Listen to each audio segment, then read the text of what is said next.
Oh boy, this is great. Totally great, man.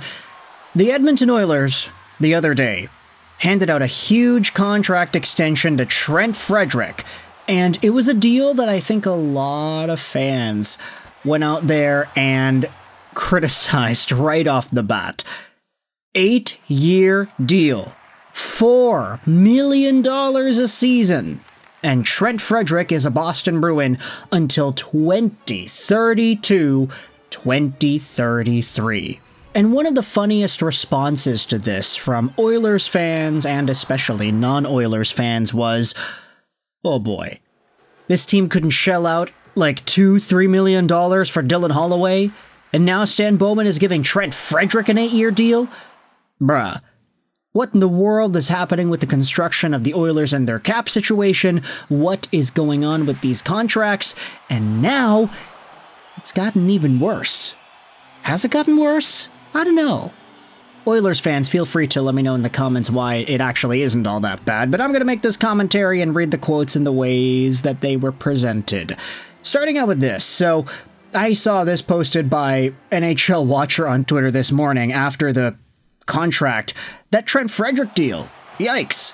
McDavid and Draisaitl aren't winning anything staying in Edmonton. And then some replies say, yeah, it's the Frederic contract, it's the Nurse contract, it's not great, and McDavid and Draisaitl, are they actually going to want to stick around? Connor McDavid, in particular, is eligible for an extension on July 1st of this year. His $12.5 million AAV deal expires 1 year from now in 2026, and because he is the best player in the league.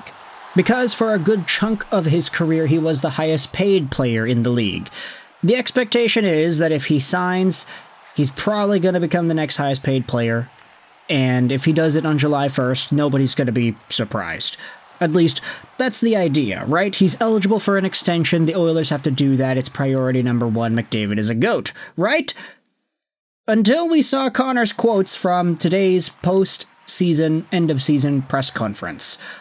Let's go out there and read some of these quotes from McDavid, shall we?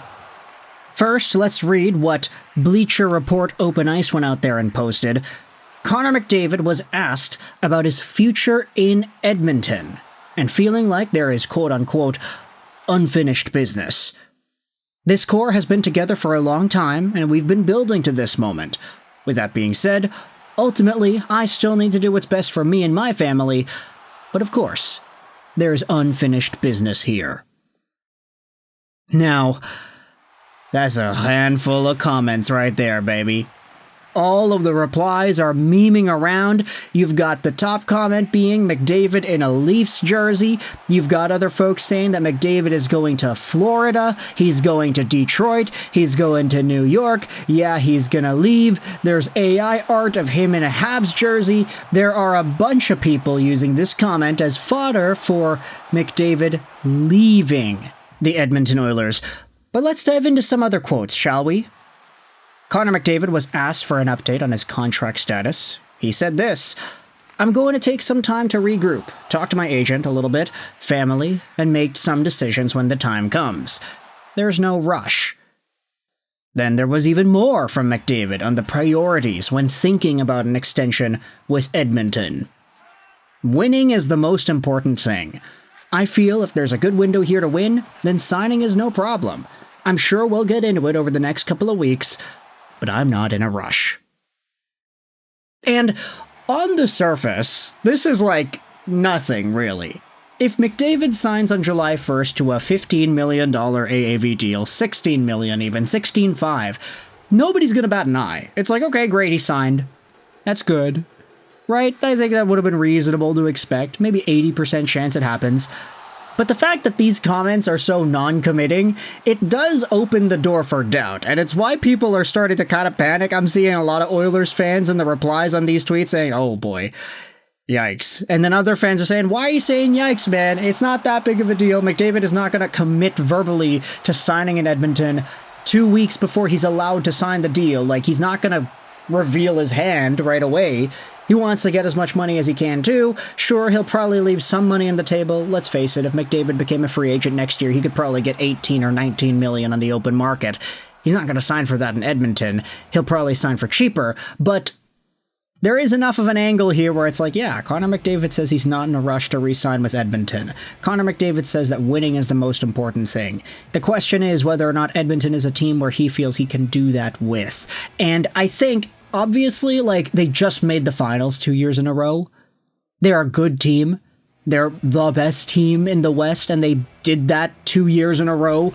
Obviously, we acknowledge that Edmonton is a destination where you can be on a reasonable path to win, but the performance in the finals this year, as we had said, I mean, yesterday's video went over it all. Connor McDavid's post-game presser after Game 6 was not sad, it wasn't emotionally distraught, it wasn't melancholic, it was just kind of defeated. It was like, yeah, we lost.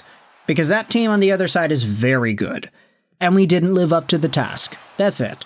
And the day after the Trent Frederick contract is handed out, a contract that a lot of folks are going to go out there and start questioning, we're now talking about Connor McDavid not committing verbally to Edmonton and saying that he's not in a rush to re-sign.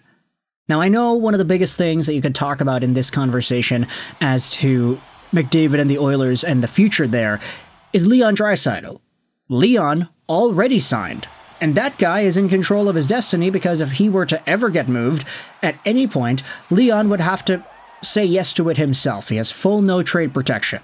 But he's making $14 million a year till the end of 2030, whatever it is, 2033, I think. And there is no way that Leon Draisaitl did not re-sign in Edmonton without knowing whether or not Connor McDavid would have re-signed too, right?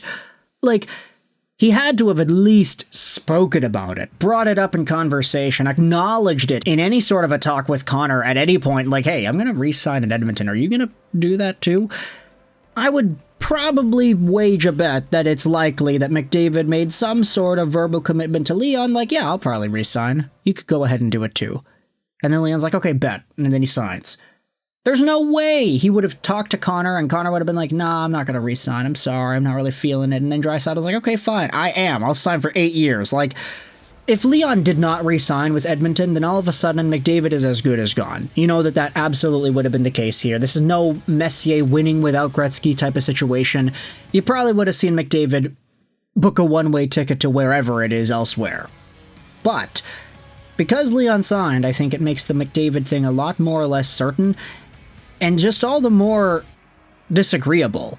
Because these comments, I mean, hey, they're non-committing, but they're not totally shutting it out either. It's not like he's saying he wants out. It's not like he's saying he's going to leave. Again, if McDavid signs on July 1st, we're going to look at these comments like, oh, yeah, look at that bluff. We fell for it. But the fact that it's Connor McDavid, he's the best player in the world. He's the best player to arguably ever play the sport of hockey, talent-wise and skill-wise. The fact that he is saying, yeah, no, winning is the most important thing. I gotta talk to my family. I gotta talk to my agent. I'm not in a rush to sign. That's what makes it interesting. Very bold comments here from Connor McDavid on his future in the Edmonton Oilers organization. Let me know your thoughts in the comment section below. I hope you enjoyed this video. Roll 9 and bye.